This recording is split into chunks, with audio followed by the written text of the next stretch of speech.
Hello, my name is Cecilia. Welcome to my channel if you're new here. We are finally, I can't believe I'm doing this video. We are finally showing the main bathroom that has been in the works for kind of a year. Obviously, it was not the entire year, but there were so many little obstacles to overcome that it took that long. For those of you who are new in the channel, we are in the French countryside, less than an hour taking a train from Paris. We bought this house after a long search because it's a beautiful stone house, but it was missing a bathroom upstairs where the bedrooms were. We had a small little bathroom that we used for a while, but we added this out of a storage space that was here that looked horrible, but I saw the potential. So I'm gonna take you a little bit in the journey and the lessons learned. Hopefully this will be informative for you if you're thinking of doing a bathroom. We thought, with all the experience I had from so many houses, I thought we didn't need an architect. It was just a simple bathroom. I then realized maybe I should have consulted, because when we talked with our contractor, I understood very clearly where the toilet had to be because of the water evacuation. So everything stemmed from that. The toilet has to be here. Anything else can be in other spots. But what I missed was that we had spoken separately to the Velux skylight person. We had that installed before the installation of the bathroom, obviously, and that affected things when the project got started.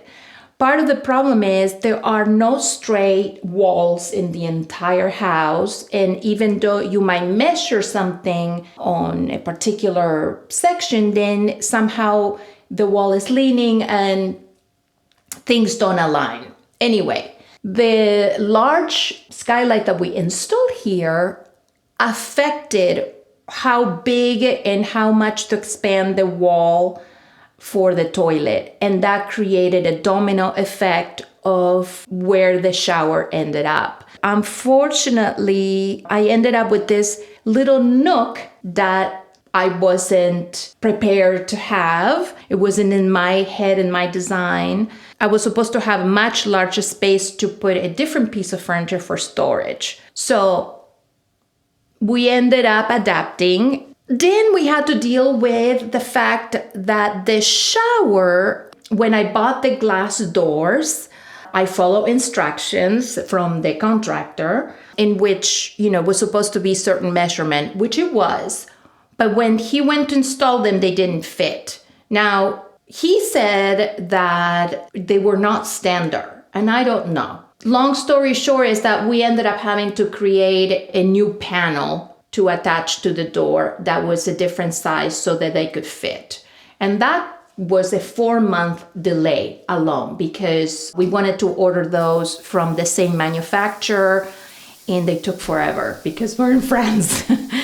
The other thing is the Indian doors also were on a boat for 4 months. They arrived here, but then I had to clean them well. And then we had to come up with a system of attaching them to the room. My contractor had to create custom framing. That looks beautiful. I love it. But that also created quite of a delay.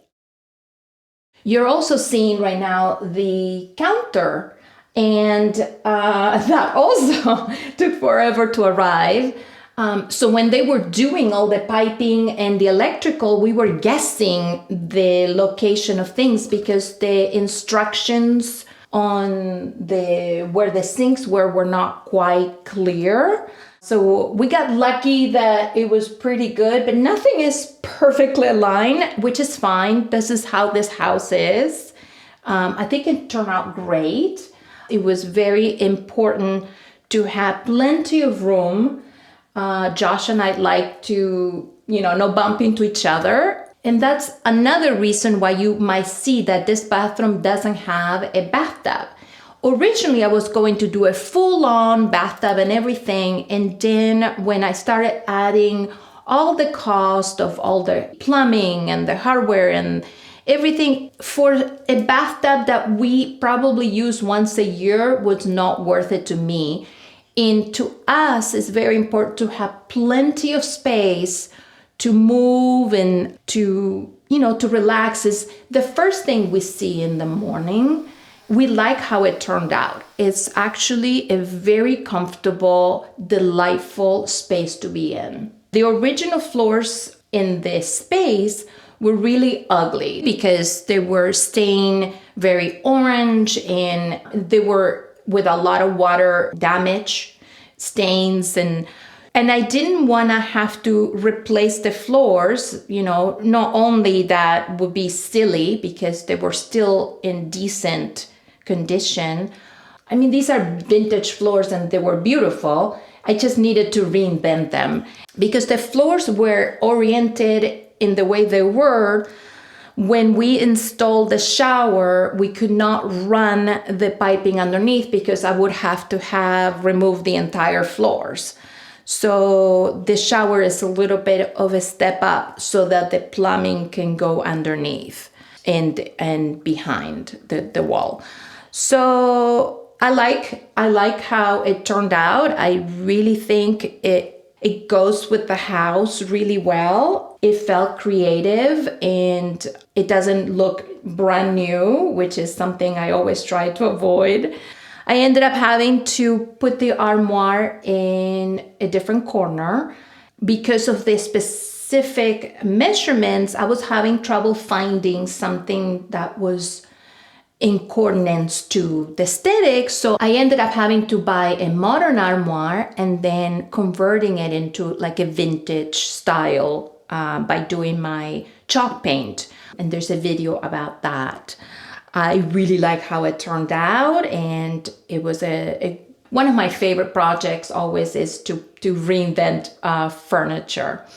Another important thing for us was to salvage all the woodwork, meaning I did not want to cover it up, so the shower cannot be here. And it was important to kind of move around the wonky walls. The walls are not straight, and just we did our best, and I like how it looks. It gives it a lot of character. We barely made it with the size because of the location of the commode with the sinks.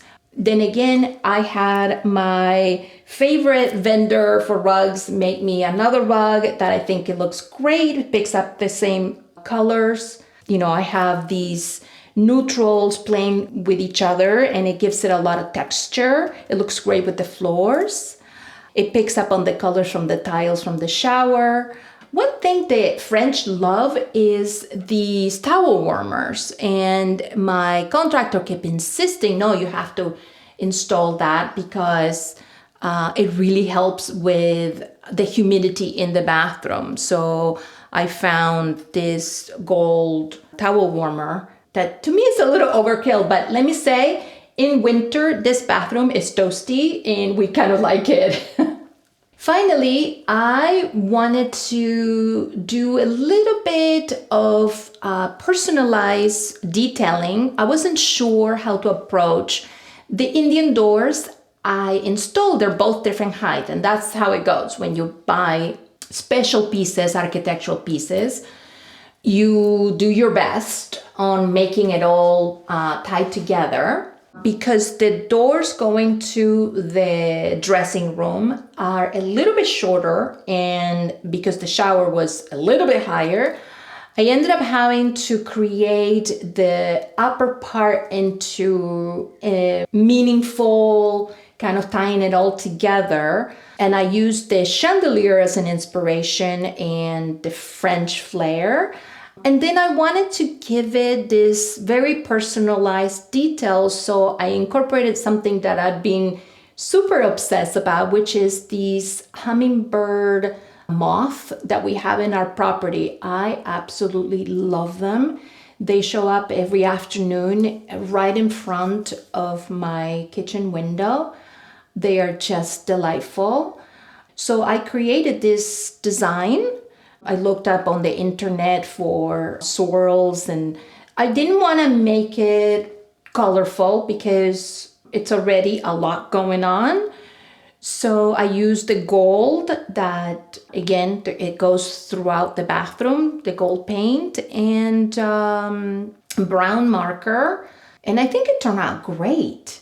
The tricky part on mirrors is I wanted vintage mirrors, but to find two that are identical, it's not always easy. I found this mirror, so I ordered one to see if I like it. And when I received it, I loved it. So I went to buy it again and it was sold out. So I was like, oh my God, another delay. So I ended up, luckily they brought it back and I ended up getting the second one and it worked out great. But that was scary for a moment.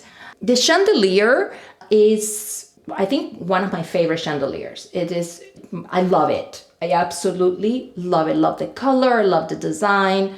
I think it tied the whole room together. And then the lights, I originally bought different lights for the bathroom, but my electrician was like, no, I can't install these. These are dangerous. They're not by code. So, so I ended up finding these. And I think they're a little bit on the modern side, but it was acceptable. The one thing I want to say that I wish I paid more attention is in France, for some reason, they're a little stingy, is maybe mean to say, but that's the best word, with electrical plugs. I had to fight my electrician to give me the plugs by the two sides. And I wish I insisted for a second one because we're always, trying to, anyway, we can get a multiplicator, but that's ugly. I don't know. It's just something that to keep in mind. Always add more if you can. And the other thing I did not catch was how high my plumber installed the shower head. I'm kind of bummed about that because I'm very sure he installed it very high. And the water gets cold when it, reaches me. So I know that sounds silly to most people, but I would say that's a tip. Keep that in mind. Have your plumber do it very tight. So one thing that was a surprise, besides, actually, we had many surprises, but multiple. But one thing that was big surprise was when the contractor was working on the space, they were going to put the new walls up. They discovered that there was absolutely no insulation. So that was a little bit of a bummer because they ended up having to remove all the drywall and re-insulate and put new drywall on top. So that was a cost that was not calculated. That was a surprise. So that was a little bit of a bummer. The other one is the tiles. I ended up being short by like 5 or 6, so we ended up having to reorder tiles. I helped him with the installation because we were dying. We were like desperate to get things done. While we were waiting for him to come back to install the doors, I ended up tiling the backsplash here because we needed to use it. So that was a good skill to learn, the tiling, which I did with the kitchen. And if you haven't seen that video, go check it out. Another little tip is, as you can see, I have these cute little baskets on the counter. You have to think outside the box. I wanted to hide the toothpaste, the toothbrush, the tongue scraper, and the everyday creams. I don't like the clutter they cause, but I don't also like them to be in a drawer because it's an inconvenience. I want them right there on the counter. So I found these little baskets that were meant actually to attach to a bicycle. And I remove all the materials necessary for attachment to the bicycle and converted them to be useful for my counter. I love the wicker texture. I think they look adorable. It's important to always kind of like look at objects or think of things that you wish and then kind of like go on a hunt. And that makes it fun. So overall, I think we're very happy. We're happy to be done. And it's a fantastic space to wake up and see in the morning, very comfortable. It's a lovely space to use right before going to bed. And I think it turned out the best with my abilities and what the challenges we had. We're gonna be back here because I still have to decorate the walls, especially the corner where the seating is. I need to paint or find artwork for the walls, and that's gonna take a little bit of time, but we'll be back because there's details I wanna add. By the way, if you wanna have a more personal discussion with me, you can join my Patreon and I'll answer any questions, I'll share things. The conversations are focused on creativity and motivation and what matters to us in life. In the meantime, I am working on preparing the relaunch of my jewelry line. Of course, I have to wait for the switching of visas and we're patiently waiting. I'll continue working on projects in the house. Soon I'll be sharing the transformation for Josh's office, and there's a ton of other projects going on. We're gonna start working on the downstairs. So hopefully this was inspirational, informative, and thanks for watching, and I'll see you next time.